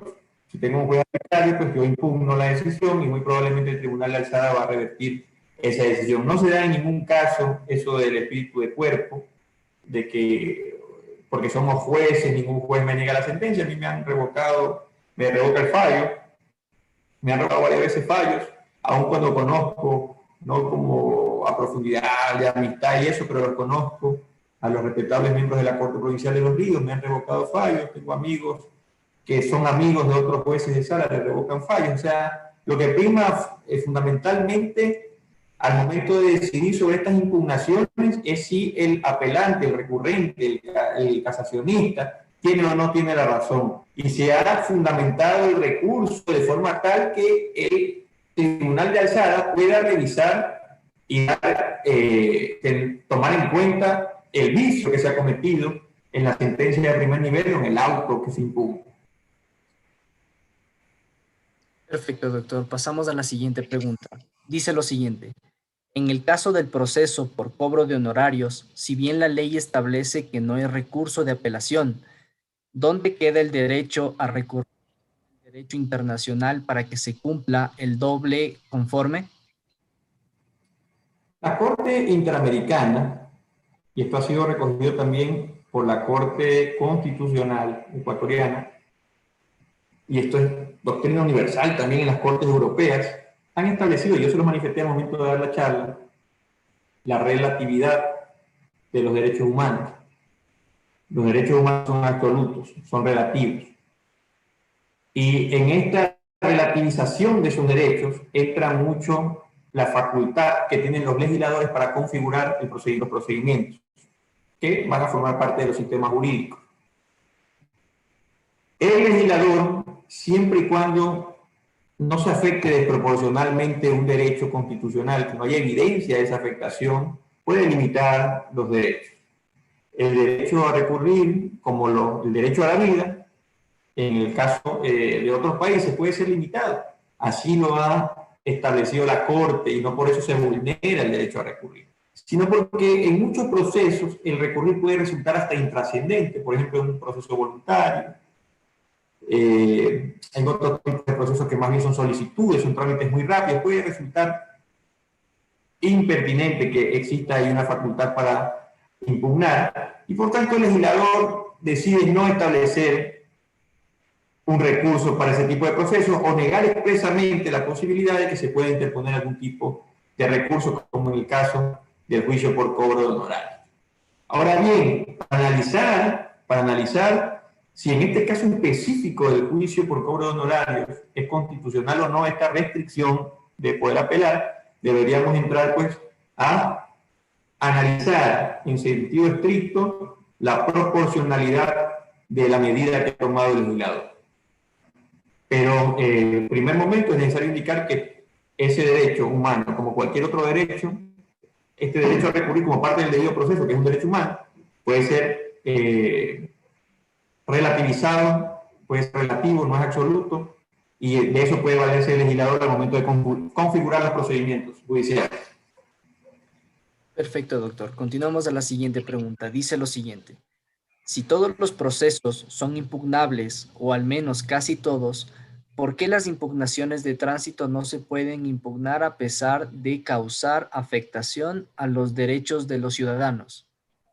Bueno, esa sería la misma respuesta, ¿no? El legislador puede limitar ese derecho, pero no es materia de una diplomatura en Derecho Procesal Civil, que es un caso de tránsito. Ya. Perfecto, doctor. Creo que ya no tenemos más preguntas. Voy a habilitar en este momento, si es que tenemos a los participantes alguna otra pregunta, por favor levanten la mano para abrirles el micrófono. Unas 2 participaciones más.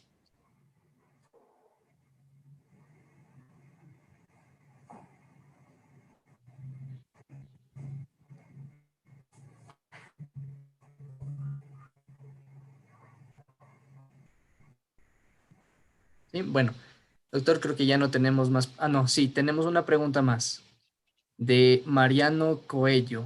Por favor, estimado doctor, encienda su micrófono. Hola, buenas noches. ¿Me escuchan? Se escucha muy bajito. Ahí sí. Hola, Ahí- buenas noches. Le escuchamos, por favor. Ok, muchas gracias. Doctor, una pequeña consulta. De acuerdo a lo que yo he estudiado, lo que he revisado en el COGEP, en el juicio de inventarios no procede la apelación. ¿Qué criterio usted tiene al respecto? Porque conozco que en ciertos casos el señor juez ha admitido un recurso de apelación. ¿Qué criterio tendría usted al respecto?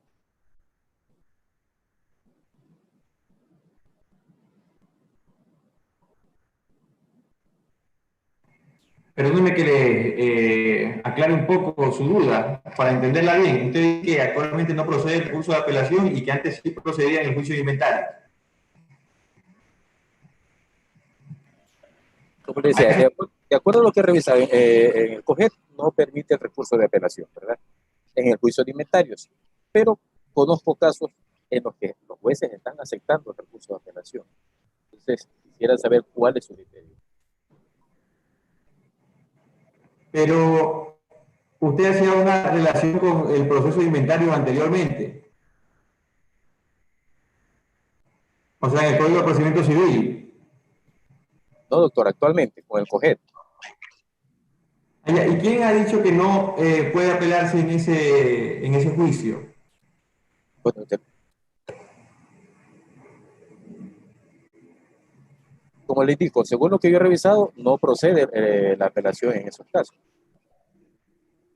Bueno, yo he tenido procesos en eso y me han planteado apelación y yo la he concedido. O sea, no encuentro, si usted me indica la norma que prohíbe la apelación, La verdad que no tengo, no tengo el código a la mano ahorita. pero si usted revisa las normas generales del procedimiento voluntario, en el 337 habla de los recursos. Y ahí dice, será probable apelable la providencia quien admita la solicitud judicial y la resolución que la niegue. Y esa es una norma que rige para el juicio de inventario. Además, en ningún caso existe una norma que diga que no se puede apelar en el juicio de inventario.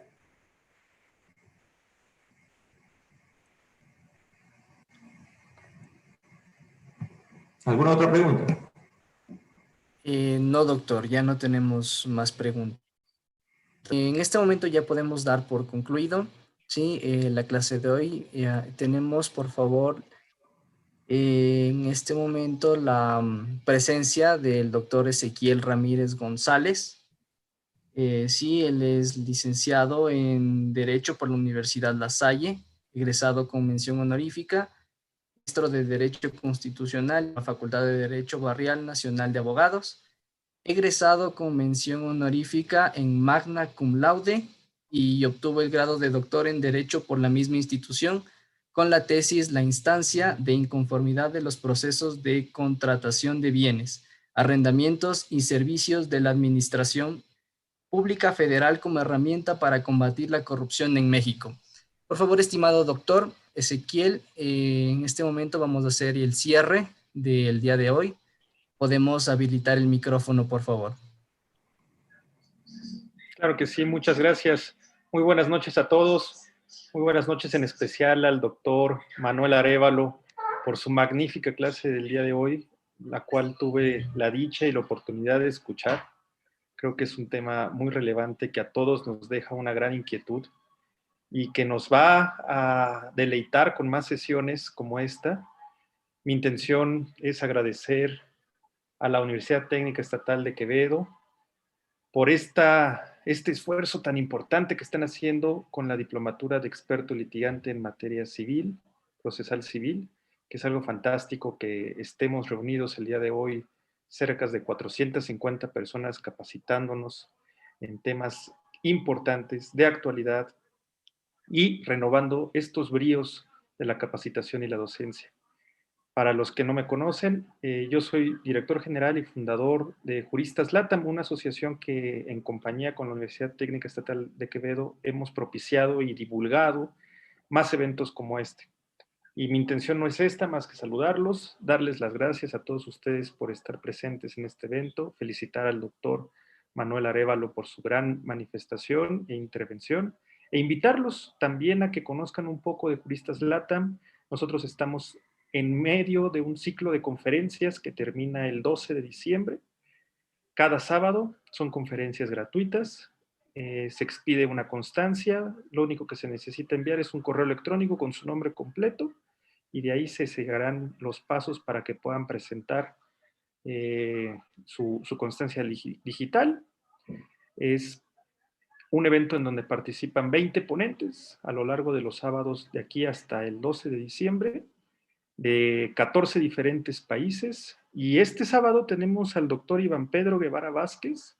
Él es investigador, él es publicista jurídico y también defensor profesional de nacionalidad peruana, y su tema es la defensa conjunta en el nuevo modelo procesal penal, asociada y no asociada.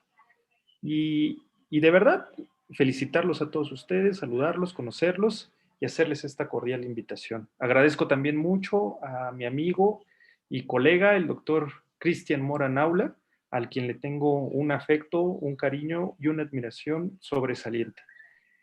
Si me lo permiten, en la barra del chat les dejaré nuestra liga para todos aquellos que estén interesados, y les mando un fuerte abrazo desde la Ciudad de México, deseando que se sigan capacitando, sigan luchando porque la formalización y la profesionalización de la abogacía sea de excelencia y cada vez mejor. Muy buenas noches, y como decimos en Juristas LATAM, por una América Latina unida por el derecho, les deseo una buena noche. Hasta luego. Hasta luego, doctor Ezequiel. Muchas gracias. Bueno, también con todo. Ya, estimado doctor, muchas gracias por su participación el día de hoy. Asimismo, estimados participantes, igual muchas gracias por su asistencia el día de hoy. Sí, hoy tuvimos una pequeña dificultad con el audio, ya lo mejoraremos para el día de mañana. La clase ya está subida en nuestra plataforma virtual. También el material ya les compartiremos en la plataforma para que lo puedan descargar. En el módulo 6 igual ya está subida el material de apoyo y las presentaciones para que también lo puedan revisar. Los otros profesores ya quedaron en enviarnos de esta semana y ya les cargaremos al aula virtual. Sin más que decirles, muchas gracias por su asistencia, muchas gracias doctor por su participación, y podemos dar por concluido la clase del día de hoy. Igualmente, el día de mañana estaremos a las 6 en punto de la tarde. Muchas gracias y hasta luego.